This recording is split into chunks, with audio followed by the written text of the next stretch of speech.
2023 meeting installment to order. So doing that, we can do introductions. And then I think Paul wants to talk to us, and we'll go downstairs. Is that bad order I'm getting? So again, Darrell, Paulsen, Vice Chair, and I'll start. Can you get closer to the mic? You're doing a double echo. It might be the way it's just working out from the back, so. How's that? All right, Oh, now you're fine. so once again, we're gonna do introductions, and then we're gonna let Paul talk to us, and then we're gonna go downstairs, and then we'll come back upstairs to conduct the rest of our meeting. So I will pass it to we always start with Carrie on the right this time, so I'm gonna pass it to my left this time, and we'll go to you. Thank you, Chair. Eric Henderson, MCD. Claudia Fugly, MNCCD. Richard Rowan, AARP. Heidi Meyer, Minnesota CCD. Patsy Murphy, Precinct C. Andy Streisick, Metro Mobility. Once again, my name is Darrell Paulsen, Vice Chair. I represent Region F. Allison Admin. Patty Thorson, Trellis. Diane Grimreff, Trellis. Jeff Danes, Precinct E. Carrie Sheldon, Precinct G. Okay, I don't have my agenda in front of me, as you can see, so I'm kind of winging it. I heard that. I'm Jasmine, Precinct A. Sorry about that online, folks. Thank you, Sam, for chiming in there. Great. I can't see any of you online, so that's why I didn't know if you were there yet. So I'm not sure why that is. Okay, we might be able to see you here in a minute. Yeah. Oh, you look cute, if I might say. I mean, Random numbers. you're in a warm spot. It's two meerkats on the screen right now. Oh, it's better than where I'm at. Okay, Darrell, you can approve the agenda. Yeah, can we approve the agenda from well, no, we're going through introduction still. I'm sorry about that, Sam. It's Christopher Bates. Chris, you wanna say who we are?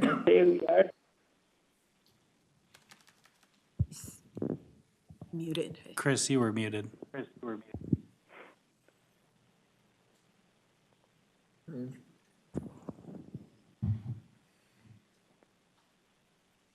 Chris, can you hear us? Now I can hear you. All right, Yeah, there we Chris go. Bates, Precinct B. And everybody else online.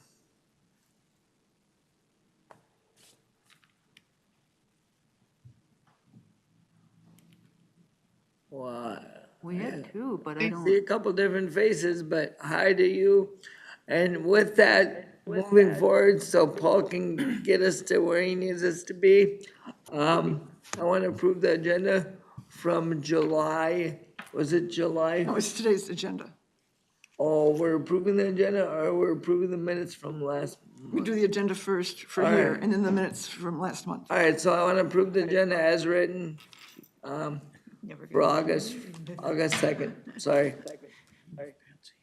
I'd make a motion to approve the August 2023 agenda. Second. Seconded, moved by, Approved by Claudia what's your name Fugly. over there again, Eric? Eric, yep. There we thanks. go. And seconded by Patty. Seeing any further discussion, any changes, any corrections? And if there is none, all in favor say aye. Aye. All opposed, same size. Any abstentions? Seeing none. How about online, guys? Was that too fast for you? No. Okay. Nope. All right. So, now can we bring Paul up? Now we do the minutes. Oh, now we do the minutes. See, I should have put my agenda in front of me. I would have known that, right?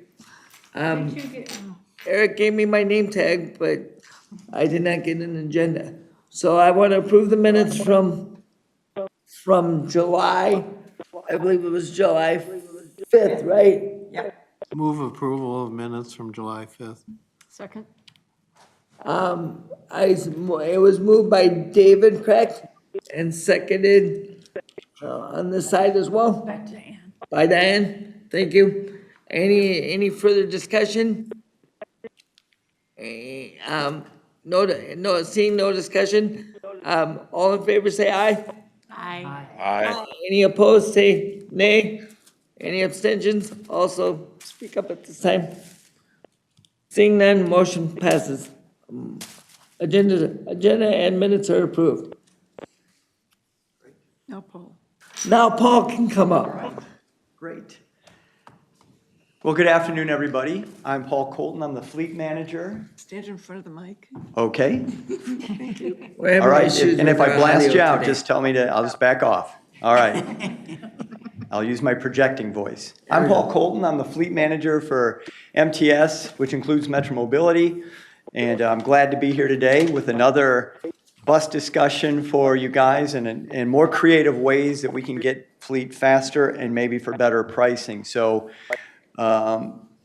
in this crazy world of parts and trying to obtain fleet, we are continually looking at ways that we can get fleet faster to replace our aging fleet. So what we have discovered is that there is a bus that is made in Canada, and I've actually been aware of this for the last 25 years, but because we use federal funding, we're not easily able to obtain it because it doesn't meet the federal requirements. But I can order small quantities using my local funding, and so we are pursuing the opportunity to potentially buy some of these buses, and we have one, a demo downstairs that's a little different than what we would operate, but I think it gives folks enough of a view of the vehicle to give you an idea of kind of how it's built and so forth. So I want to do a brief presentation about why we're headed this way and then some of the differences in this bus, and then we can head downstairs and take a look at it, and glad to answer any questions down there as well. So also want to introduce Mike Clauda. I think you guys met Mike at our last show and tell of the minivan. Last name? Mike Clauda, How do you spell it? K-L-A-U-D-A, Thank you. and he is with North Central Bus. So really glad to have Mike here with us and with the bus. So let me provide just a little bit of background. We're researching and evaluating the purchase of up to 25 Microbird buses by Girardin. It's a small bus, just like the ones we have out on Metro Mobility and Transit Link right now. And as I said, it's a Canadian bus manufacturer made in Quebec. Oh, so why are we looking at a different minibus? Can I pause for 1 second? I think we're getting feedback because somebody's got, if the folks at home could mute, I think that will help with the feedback. I think that little ding, Paul, was just that somebody else came in, Okay, so I'm not Oh. sure who it was, but all right. Well, Sorry. I'll continue on. thank you. So the cost of new buses over the last 4 years has increased now by 133%, which is unsustainable. We can't continue with a budget like that, and that's happened since 2019. So if I were to buy a bus in 2023, it's about $175,000 for roughly the same vehicle. The Microbirds that we are looking at only represent a 93% increase. So we would save about $40,000 per copy on this particular order if we were to move forward, if the council were to approve it. So this has been caused by delays in manufacturing by 2 years due to the pandemic and then supply chain issues, and now an excessive backlog of fleet that has to be built. We've received our first 50 buses have been delivered. We now have 16 of them in service, and the rest are in various stages of getting into service and replacing our old fleet. But we have another, 350 more buses to go. So And there, we've just started with another batch of 20 online last week. So we are making progress. But these buses, we potentially could have by the end of next summer if we could get an order placed by early fall. So again, opportunities to save money and get a 2023 order delivered within a year. And so we're all about trying to ensure that our fleet is in the best shape possible and seeking these opportunities. We've also experienced some initial quality issues on the first 49 vehicles, nothing major, but stuff that has slowed our ability to get them into service.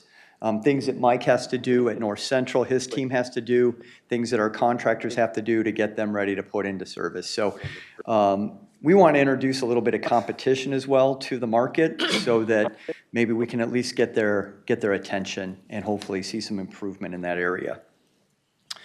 A little bit about Microbird. They've been around for decades. They have a great reputation in the small bus transit market. And I am continuing to request basically information and issues, challenges, the positive things about these buses from other transit authorities that have been operating these over several years. So we're going to fully vet the vehicle before we do anything and obviously get your feedback as well. There are some differences in the Microbird bus compared to our current fleet that we operate, and I want to run through those a little bit, both the pluses and the negatives. Nothing's perfect in this world, and we don't want to gloss over it. It does have a much stronger floor structure than our current buses. The way it's tied into the vehicle gives it a more sturdy flooring system, better rollover protection in these vehicles, and then which includes a better bus substructure and integrity. One of the challenges for our contractors will be they do use different parts, so they're going to have to maintain a different parts list with these vehicles compared to our current fleet. Our contractors are on board with that. They're okay with that. I talked about using local funding for this purchase. So the configuration is probably the biggest things our riders will notice. One of the things that Microbird is not able to engineer and do right now is put the third wheelchair space between the wheel wells. So we have the two in the far back, and then we have the one between the wheel wells. So for this order, what we are proposing is keeping the two in the rear for now, and then the same seating configuration that we have on our current fleet. We have looked at our operational numbers, and on our busiest days of service, we need the third wheelchair space 4 to 8% of the time on our routes. So it's not a significant amount in which 25 vehicles entering service would cause an operational issue. And I vetted this with our operations staff, Andy, Christine, Clay. They said, yeah, this would not be a big deal. So from an operations standpoint, that would be fine. If we moved forward and we love the bus and we want to get more of these and we have the local funding to do it, there are options to add a third space. It's a different configuration and we would want to fully vet that with folks as well. But for now, to keep our process moving, we're comfortable with what we are proposing and working with North Central and Microbird on. That's what I have for the high-level presentation. And before we head downstairs, I'd be glad to answer any questions that folks have. I'm Jasmine. Go ahead, Sam. So, I apologize if I misheard, but did I hear that this didn't meet some federal regulations? If I heard that, what were they? So, because the bus is manufactured in Canada, it doesn't meet the Buy America requirements. If the Met Council used their federal funding, We can still purchase the vehicle, But you can't use. but we would use our regional transit capital funding, which is local, and that is permissible. So that's the only thing that doesn't meet a federal requirement, is the funding. The funding, that's what doesn't meet the requirement. Also, can I ask how much space is behind both the driver's seat, legs-wise, and the seats behind the door? I know why she's asking. So the leg room. I think you do. So Go if ahead, I- I'm sorry. Yes, if I'm understanding correctly, the seat directly behind the driver and the first row of seats behind the passenger door? Yes. It would be similar. The footprint of the bus is the same as our previous buses. Well, I've been in a lot of buses, and I don't know if I can remember the amount of space. I have a guide dog, and part of that problem is sometimes you. Yep. You wondered. I knew exactly what she was asking. Sure. Well, and Paul, if I may, if we're not, are you saying that we're not gonna do the three seats, we're gonna do the two in the back, right? Correct. So if we're gonna do the two in the back, can we adjust those front seats or that layout in the front just a little bit to give a little bit more room or not? Why is it because of the wheel well, or because of the layout that we can't give any additional leg room there? Yeah, Vice Chair Paulsen, great questions, guys.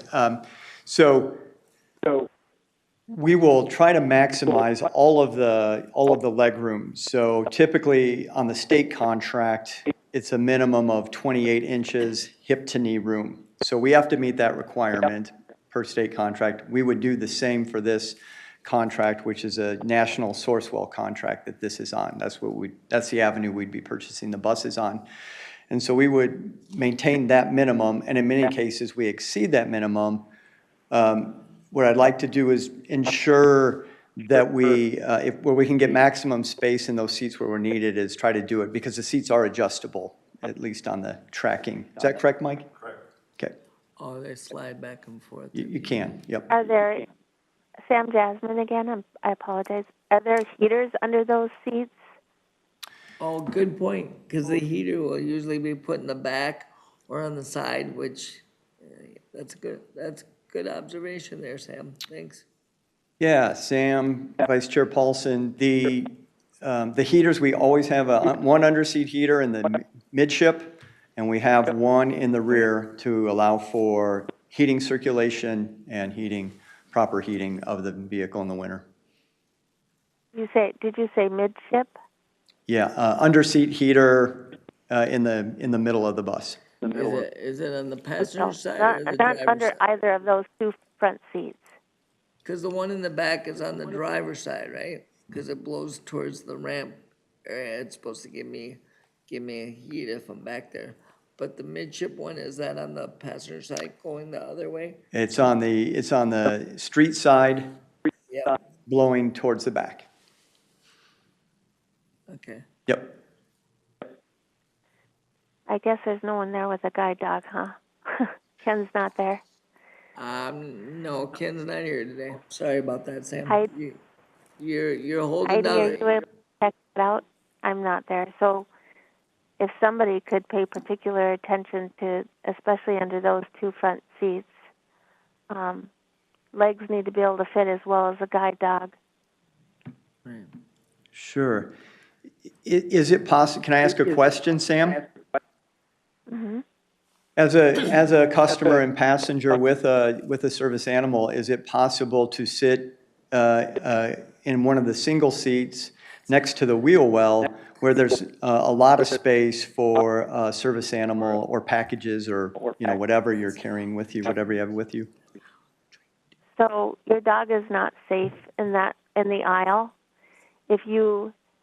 Oftentimes if you put the dog, try to fit them in that single space in front of you, the wheel well takes up a lot of that space. So it's your dog on top of your feet, if you can make it work, If you cannot and the dog is in the aisle, if there's sudden stops, sudden turns, which happens often, the dog slides. There's no safety for your service dog. If anything slides, which I've seen drivers not fasten things down, it will hit your dog. Right. So I prefer in back of the front, you know, with the front two seats, because there's a safety thing there, right? It's the Right. driver's Barrier. part or the part of the door.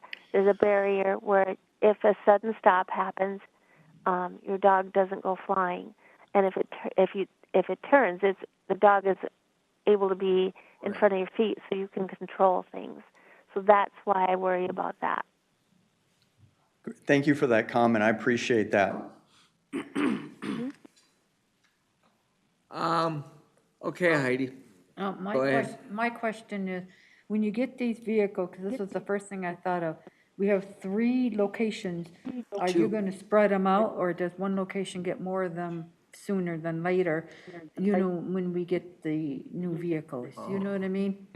You know, how do, Yep. you know, so Sure. we get to try a little, they get to try a little, and then the other thing is, and I've had this happen and heard this happen, and I've seen the lady, can heavy people be in these vehicles, or is there a limit where they have to, because some of the cars were getting to the point where they couldn't pick up this one lady no more. They had to use like a bus, you know, because of the weight, you know, issue. And it's not anything bad, but the cars weren't made, you know, the thing, you know, you try different things, and then you get a group of people who it just doesn't work for.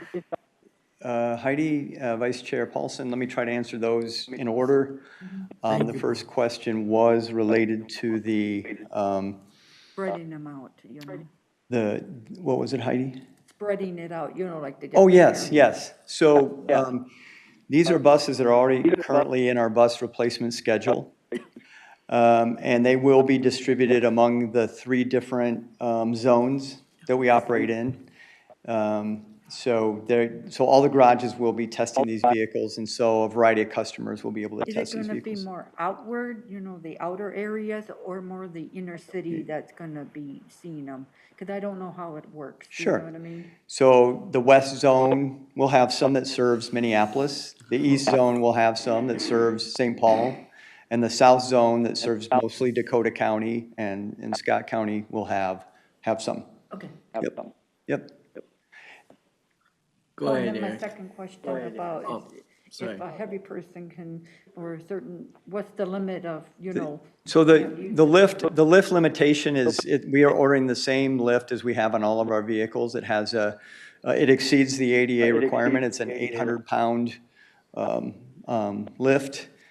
And so it's. How about being inside the vehicle? You Yeah, the know, gross actually vehicle- sitting comfortably, you know, where everybody's had their space. Yeah, the layout will be essentially the same. Yep. Mr. Chair, if I Go could. ahead, Eric. So the You're for Buy winning. America Act, I understand that. So you're going to be using local funding. Is there, when you're doing maintenance on these vehicles, are you then required to use the local funding to purchase the parts or pay for those types of materials as well, or is that not an issue? Eric, Vice Chair Paulsen, another great question. You guys are on your A game today. So we do use some federal funding for maintenance. It's called capital cost of contracting, and it's part of our federal grant applications every year. Because of the limited number of vehicles, we won't have any issue with you. We have so much in our fleet that's, that meets Buy America, that the percentage we use on federal funds used for operating isn't going to impact that. But if we order more of these vehicles down the road, then we would have to make sure that we are okay with the FTA. So the maintenance activities still will come from the local funds in order to Yes, do that? And all- that's been taken into account on those local funds? yes. For the Yeah, life all of cycle? our local, our operations are all local funds. I have one more just question. Please, go This ahead. is just a little my own edification, but these buses that we're gonna be looking at, these are gonna be in regular service. Would these types of buses be the type that might have to call in a pass-by if there was no room or seats available? Or is this a different type of busing route and system that these are going into? So these 25 buses will operate in Metromobility demand service. Oh, okay. Yep, and it'll be, again, roughly minus the one mobility space, same configuration. Thank you, Eric. Go ahead, Claudia. Just a and then quick question. Then I have a question too, so. If you have the mini or the small vans, and you have a large scooter power chair showing up that doesn't fit in that, what will happen? So if that were to happen, dispatch would need to switch routes and get a vehicle as quickly as possible that can accommodate the scooter to the route. And I'll defer to Andy. This is. Yeah, how did that work, Andy? Go ahead. Thanks. Chair, members of the committee, Claudia, the vehicle that we're talking about here will accommodate any mobility device that our buses can accommodate. So this is different than the previous vehicle we showed, where some oversized chairs might not fit in it. So your question is an important one, but not relevant to this particular presentation, I don't think. And the answer is, if we send a sedan or SUV and someone has a mobility device or a large mobility device that we didn't have coded or somehow accidentally ignored the coding, we would dispatch another vehicle. There are occasionally folks who, either because they're over 800 pounds in an occupied chair or have a bariatric chair that's too wide or a scooter that's too long, that we just can't get them on a bus, period. And obviously, if that's the case, we'll let them know that and let them know that they are free to ride if they get a workable mobility device, but that we aren't going to be able to successfully pick them up in that device. All the stuff they put on their wheelchair? Okay, because that eats up space too. I just want to add to what Andy has said from a fleet standpoint too. Every bus that we purchase, in every dimension that has an ADA specification, we exceed that. Our spacing for mobility devices is longer than what the minimums ask for. Our door widths are wider than what the minimums call for. So we try to get the biggest footprints of those items on our vehicles to accommodate as many people as possible. And we will, I guess as long as I'm the fleet manager and nobody yells at me, that's what we'll continue to do, so. Sam, Jasmine again? Heidi was first and then you, Sam. And then Okay, then my other question, because it's coming from Canada, do the maintenance people know how to still service the vehicles? Is it kind of like American? Because when we step outside the US, sometimes, stuff changes, and, and I don't know if they need to learn any new skills in order to do the buses. Sure. Heidi, Vice Chair Paulsen. Great question. These will be built on the Ford chassis, so the identical chassis that our current buses are built on. It's just the body is different, and it's a very different body design. And so our garages, if there is body damage issue, we'll send it out to their body shop that they send their vehicles to. So the body shop will know how to fix them. And that's really the biggest issue that we would have, is that it's just a different designed body substructure on the bus. Did that delay, because you're sending it outside of what you normally do? We send every bus outside for. Oh, you do? Yeah, we don't have, our garages don't have body shops to do Okay. damage repair. So would it take longer for them to come back, the newer ones, or is it just something they just kind of know and they can get it in a week or two? Right now, everything takes a long time. Okay. Parts are really hard to get, depending on what the issue is. I'm hoping that it normalizes, and it is, it may take a week to 4 weeks to get a vehicle repaired instead of 6 weeks to 8 weeks or 10 weeks, whatever the case might be. Okay. Yeah. Great. To piggyback off Heidi's question a little bit, when you send all your vehicles out to get routine maintenance or regular maintenance, I do see them periodically throughout the system at different garages and different body places.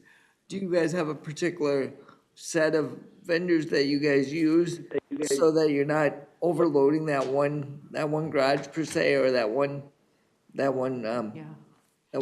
providers per se?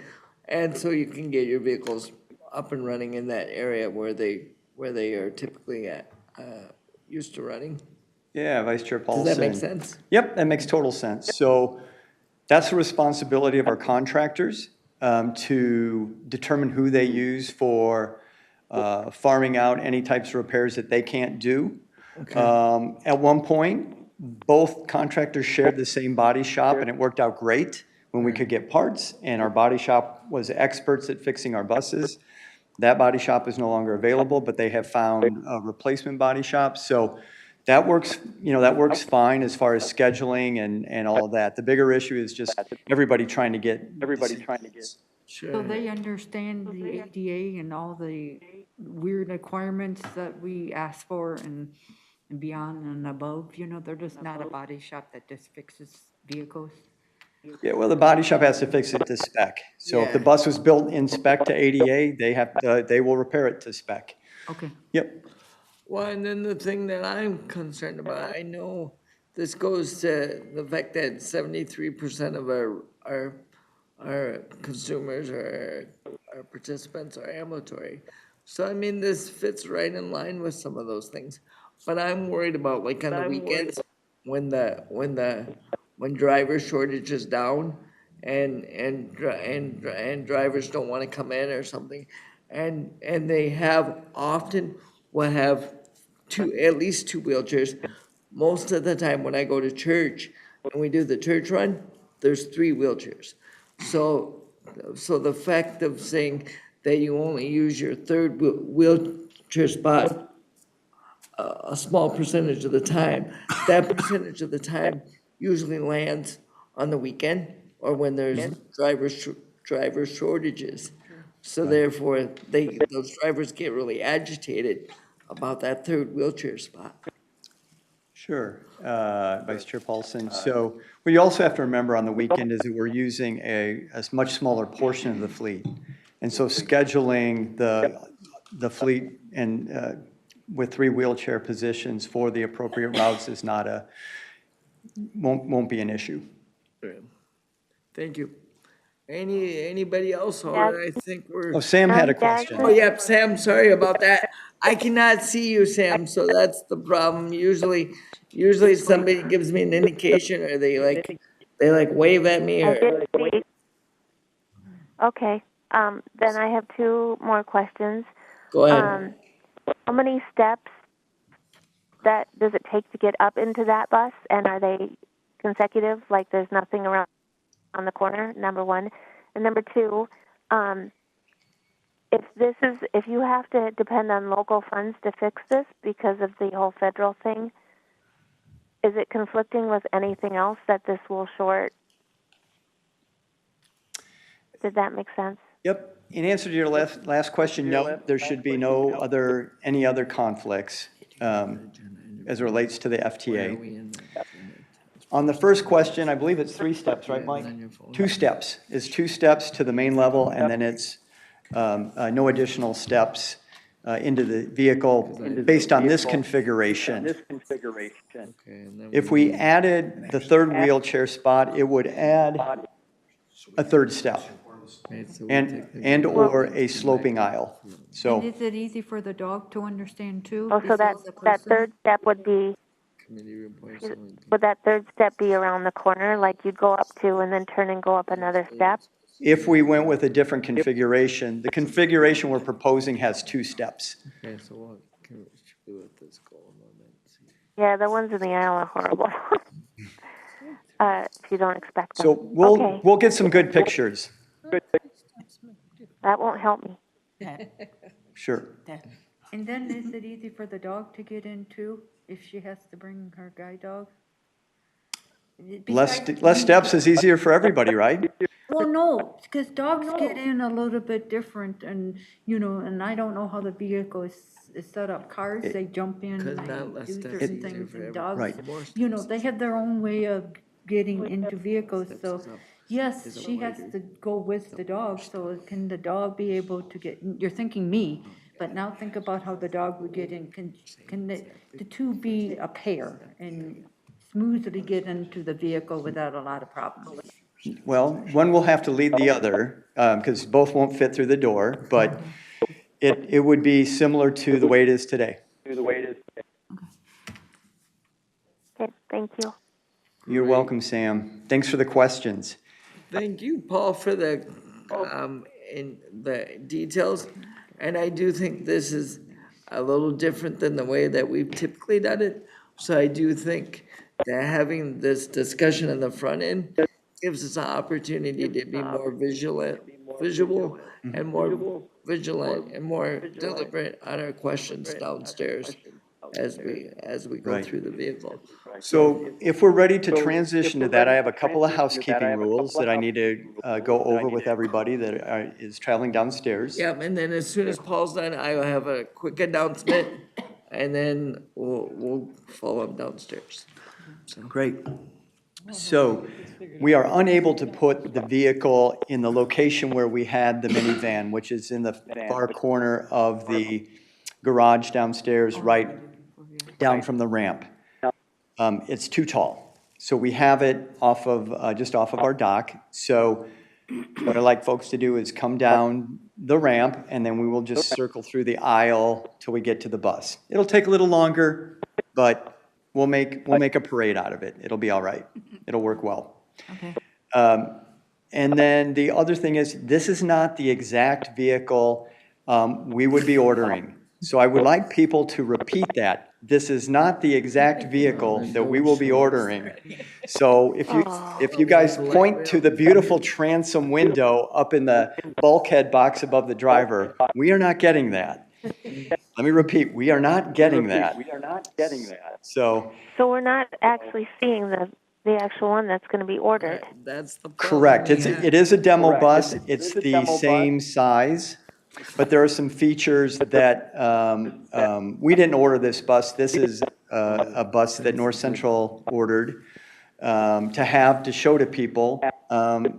And so we can talk through those differences, and it'll be noticeable. Sure. The differences are there. So if we're down there, so what do you want from us then, if it's not the vehicle that you just talked about or told us about? So I want you to see kind of the footprint of the area, the size of it, that it is similar to what we're ordering. I want people to be comfortable with that by being able to see it and not just talk about it. And then if there are other questions that come up based on things that you see, I want to be able to address those. Okay. So, yeah, this is not a significant difference, but I still need to come to you anytime we make a change in fleet.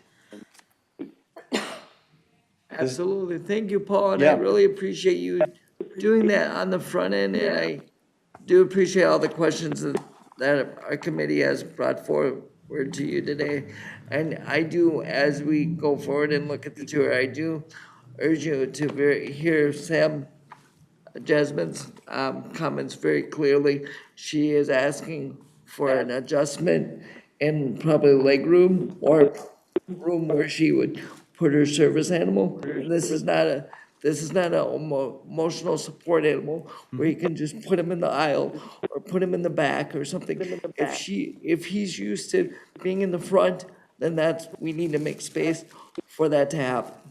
Understood, and we will do the very best that we can with our configuration. Appreciate all the questions. Thank you.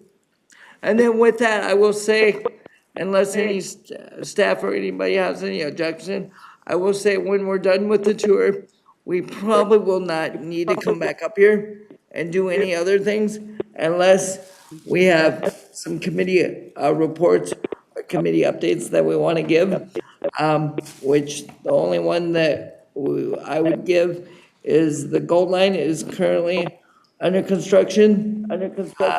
From Woodbury to St. Paul, and you can notice the changes in the utility work and everything that they're doing out there, as well as the Purple Line is going through some adjustments as we're looking at going down White Bear Avenue now. But other than that, those are my committee reports. Go ahead, Andy. Chair, members of the committee, do you think it would be appropriate to check on public comment since we're not coming back up? I do think you're absolutely right on public comment, but I don't know if I see anybody here from the public, but I do, but, so I guess at this point, we could ask for public comment. And I don't see any, right?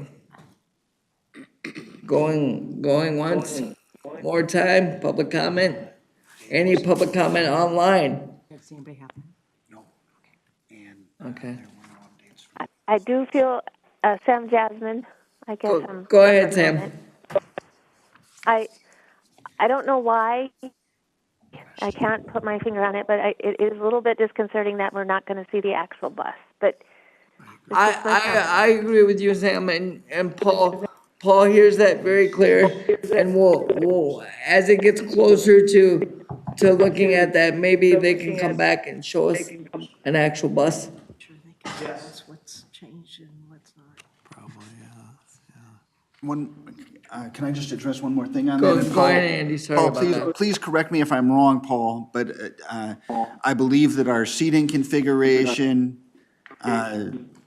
is the same on this vehicle, is that right? And essentially, this has some bells and whistles that we're not going to have? Right. Is that correct? The seating configuration is a little bit different, and let me elaborate why I don't have a vehicle exactly like we operate. So, It's not gonna happen. Tell me why. I could order one vehicle, we would see it next spring, and then we could do that. Then we would go through it, we would, make some modifications. Then we would place another order, and then we would get them, in 2025.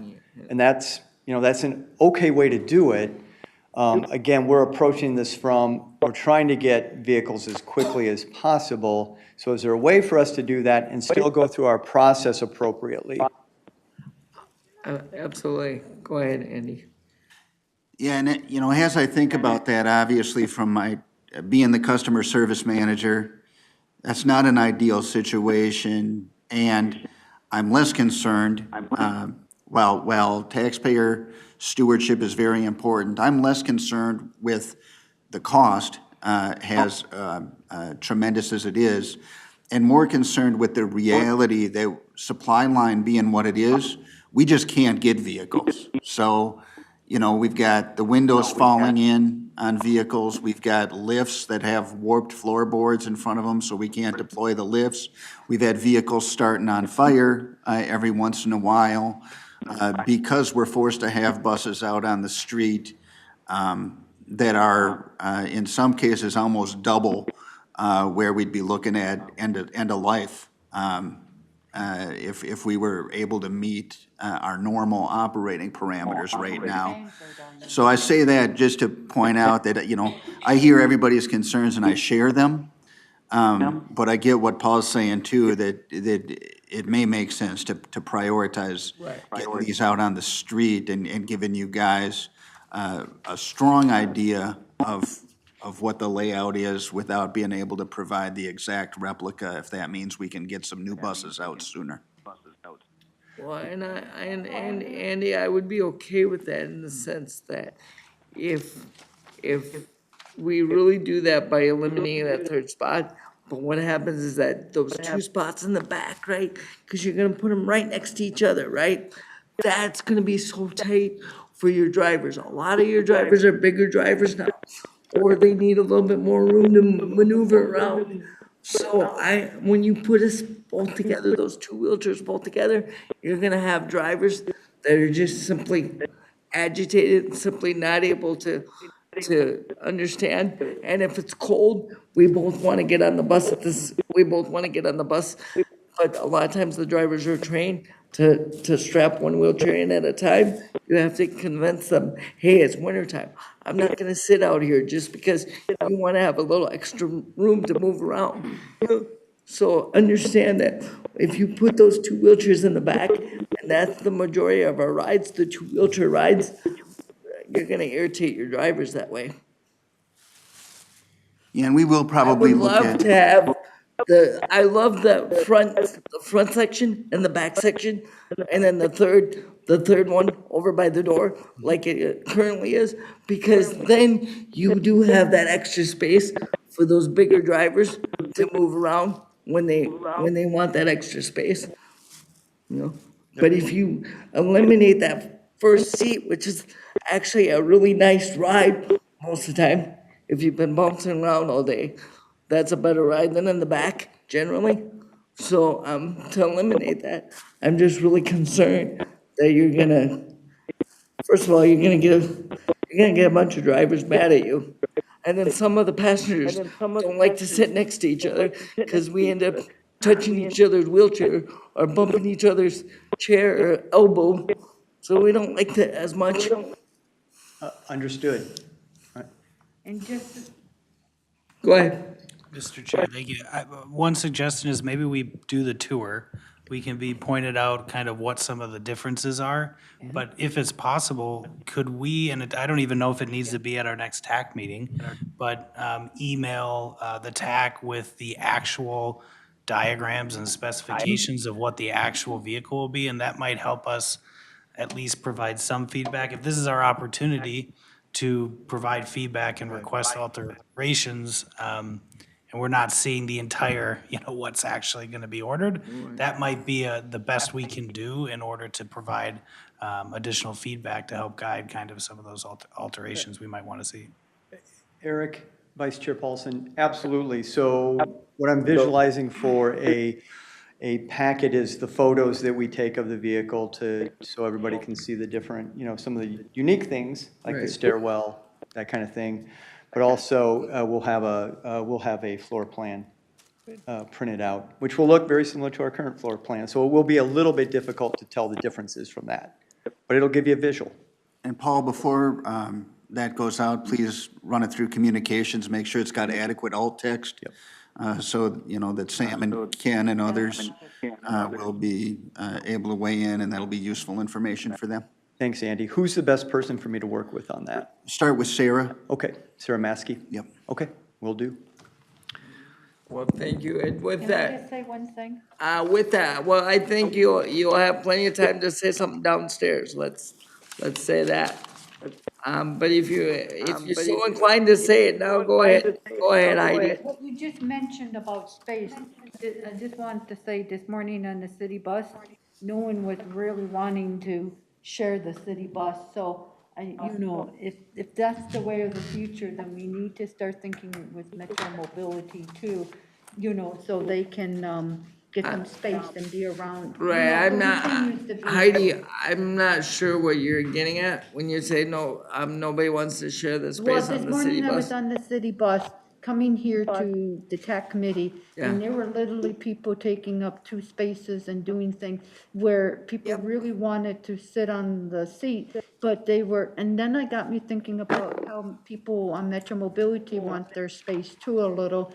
So I just want to make sure that it goes hand in hand, because I'm seeing it on our public now, Metro Mobility. I think we can address that through the code of conduct and some of the expectations that we expect our riderships to have when they use Because public I don't know transit. how this is going to be set up, if we're going to be like glued But I will next to also each other or spaced out a little.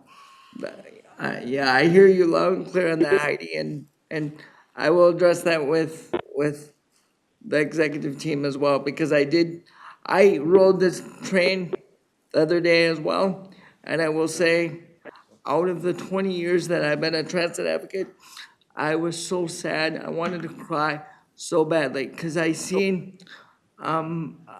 expect to see some unsavory behavior, unwanted behavior along one route of my trip. Never do I expect to see it on both times of my trip, but this time I did see it on both times of my trip, on the to-go ride and the return ride. And it was just the same behavior. And I just know that if we were out there as transit leaders and transit ambassadors, like some of us are, and we're trained in it, I think some of that behavior would greatly diminish. But it is very scary. It's very sad. I'm not gonna go into great detail what I seen, but I would not want any of you guys to be ever faced with any of that. And I ride the train and the bus, I know, multiple times a week, sometimes multiple times a day. So thank you for indulging me there, but not with that. One other housekeeping matter as we approach this, so we can stay organized. Everybody will have ability to get on the bus. We'll try to do it in groups of people to keep it manageable. But I think we have a seat for at least half of everybody. So maybe we break up into two groups or three groups. And then if you have a question, please ask me, but I can't have 3 or 4 questions all coming at me at once. So just want to put that out there. Appreciate that. I'll try to help you with that, Paul. so. As well as, can we do an official adjournment then, so I don't have to come back up? Oh, sure. Do it then? Yeah. So I'm going to say that this is the fastest meeting that I've ever conducted in my 20 years of being on TAAC, and my probably 8 times of conducting a meeting. But I would like a motion to adjourn. Motion Hold to on, adjourn. I object. Okay, go ahead, Andy. We got an objection. I would be remiss if I didn't Oh, point out here. yes, hold on, that's great, go ahead, start, because I was gonna do that as well, and I will do that. That we have had the most awesome and reliable minutes in the 18 years that I've been here. We have had professionalism and admin support that has been top-notch and utterly reliable. This is Heidi, Allison's bring the card. last meeting here because she is going to enjoy a well-earned retirement. So let's go ahead and hear it for Allison. Congratulations, Allison. Allison, I too, on behalf of TAAC, on behalf of everybody that you touch, both publicly and privately, because I know we've ran into each other in private situations too. And I just want to tell you that you've been the most thoughtful person, you've been the most intentional person, and you've been the most inviting person. Meaning that if somebody comes to you and they want something, you tend to make it work for them, or you tell them why you can't make it work. And I mean, that's very much what we want in the disability community. So I don't know how you'll be replaced, but I do know that I heard that you did not like sweets. We were trying to figure out what to do. I was gonna get a cake, I was gonna get some people from Chippendales or whatever I needed to do to get you to laugh a little bit. But then I heard a little rumor that you told me that you said you didn't like sweets, but you liked Macy's or Walmart. Well, I was kind of perplexed by that, because I was like, Macy's I can get because you're a classy woman. Walmart I can get because it's a little bit more frugal, a little bit more responsible, thrifty wise. But I was like, how do they merge together? So I didn't know how to do that, but we got a card for you, and all of us here today that were here signed it. So I'd like to give that to you today. Can you hand that to me, Andy? Because I can't get on my left side, so. Yeah. So with that, we would like to present this to you. And I didn't have a good card option, so please understand, I tried my best. Thank you, everybody. Oh, you're very Thank you. welcome. You're welcome to come look at the bus too, Allison, as your last tack. If you choose to, you don't have to. There's nothing to be Come and recorded. support us, you know? And So this is great. I'm gonna go out ahead of the group to make sure we have the door unlocked and available for us to get out down there. So I will run reconnaissance, but the elevators are around in a corner. We have 3 banks of elevators, and I'll see you down there. All right, Mr. Chair, with that, I'd move to adjourn. Is there a seconded? Oh, there doesn't need to be, we don't need I don't think we need a motion to adjourn, I think we just call adjournment. Well, having said that, we are adjourned.